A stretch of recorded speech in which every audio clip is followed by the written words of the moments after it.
Alright, so today I'm going to be doing another video. Today's a video on fast spectrum noir coloring. Now I have this, I'm going to be showing first a small haul video. So the first thing that I got is here. I got from Lawn Fawn. This is the Flutter By stamp set. So I'm really happy. It's a pretty old stamp set from Lawn Fawn. I just decided to get it now. It was at my local scrapbooking store. And then also I got the Critters in the Burbs and the Critters in the Burbs matching dies. As you know, Critters in the Burbs dies just recently came out, and it was at my local scrapbook store, so I decided to pick both of those up. Now today I'm going to be using the Flutter By stamp set, and as you see here, I already got to use it. I just made this card today, and as you see, it's a very simple and it's a nice card. This one I'm going to be putting some Wink Stella on it, but I just used my Spectrum Noirs to color this very quickly. Now I'm going to be doing a video similar to that card, but a little bit different. I already pre-stamped all of these images from the Flutter By stamp set using some Memento Tuxedo Black ink, and I just went ahead and stamped it onto that white cardstock piece. And as you see here, I have all the Spectrum Noir colors that I'm going to be using today, from pinks to reds to yellows to orange to blues to greens. So as you see here, this is my piece. I went ahead and took my EK Success, or it's from American Crafts. I took this knockout sponge from American Crafts. This is the scalloped edge one, and I just went ahead and use that punch along both the top and the bottom. Now also I'm going to be taking, this is my first coordination, and what I'm going to be doing is I'm going to take off the caps and I'm going to be putting it on the right side. So all the cap numbers, if you're interested in knowing all of that, it'll always be on the right side so you know what colors I'm using. So first I'm just going to do a whole wash of the lighter color, and then I'm going to be flickering from the outside edge of this leaf toward the center. Now that's how I'm going to be doing almost everything, or I'm going to be doing this same technique with all the leaves, and then I'm going to go ahead and blend that darker color out with the lighter color. So that's pretty much what I'm going to be doing for all of the leaves, is going light, then dark, and then to blend it out with the lighter. And as you see here, some of them aren't going to show up as well, the blending. Now because this piece is such a big piece, or such a big panel with so many images on it, I'm trying to do this as fast as I can, just so that I'm not going to spend too much time on making this card, because if it took too long, then I wouldn't be doing this technique. So as you see here, to make this leaf, I'm just using a yellow and a green, and then as you see here, I'm just going ahead and taking the TB1 and then TB3, and then I'm going to be doing the flickering from the bottom of each of these little so-called petals on the butterfly, and then I'm just going to be flickering it up. And then as you see here, I'm just going to blend that entire thing out with the lighter color.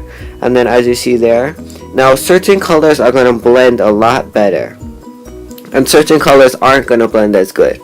So you just have to test things out and just see how it goes. Sometimes it's not going to look as nice, some of the flowers aren't going to look as nice, but that's just the whole test of this. Now again, I'm not trying to be so perfect. You don't want to take too long on coloring it, and then people aren't going to even appreciate the card and how long it took. So just do some easy blending, and then that'll be okay. So as you see here on this rose, I just used 3 shades of pink, and it turned out to blend really nicely. Now as you see here on this right flower, I just did a whole wash of the lighter, then I went with the darker, and then went ahead and blended it out with the lighter again. So then it's a very simple process, and then you're going to go ahead I'm going ahead to this flower on the left side. Now I was going to use GB5 and then OR1, but it ended up being that the OR1 was a little bit on that outside petals when I wanted to do the shading. It ended up being a little bit too, the blending didn't work so well, so I went to OR2. And that seemed to give the nice depth that I wanted. Now also I'm going to go to color this right butterfly with some yellows, and I think this is one of the nicest shading that you can do, is using CT2, 4, and 3. Cause I put the first the lighter color, then the darkest, and then the medium, and then went back to the light to blend it out. And then after I did all of this, I went to a nicer darker color, which I ended up using OR1, I believe. And then as you see here, I'm just taking that and I'm going around the entire edge of the butterfly. And then I'm going to take EB2 for that middle body area. And then I'm going to continue coloring the other flowers. Now some of them are very small. I'm just going to be showing them partial parts of it. And as you see here, I'm using GT2 and 3. I really like those color coordinating. Those two markers really seem to blend evenly. And I really liked how that flower turned out. But it had to, because the GT3 is a lot darker than the GT2, when you blend it out, it seemed that I needed to really try to blend that color out to get the nice look that I wanted. And as you see here, this is pretty much my finished piece. I went ahead and colored in all of those little flowers. And then now I'm going to take the TB1 and go around the entire outside edge.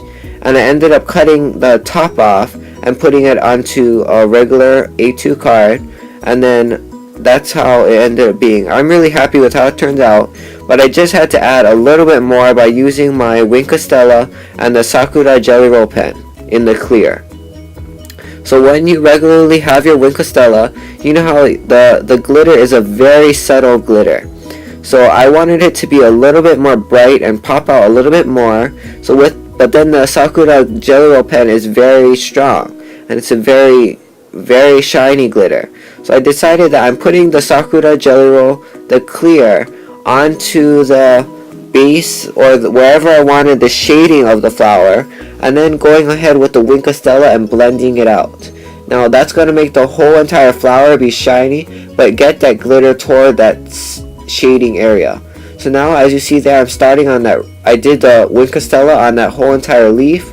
And then it's a way more subtle glitter, as you can see. And then now I really liked how this blending went with the glitter with the Jelly Roll pen and then with the Wink Stella. So I'm just showing you on this butterfly. So again, put it down, and while it's still wet, you gotta work fast.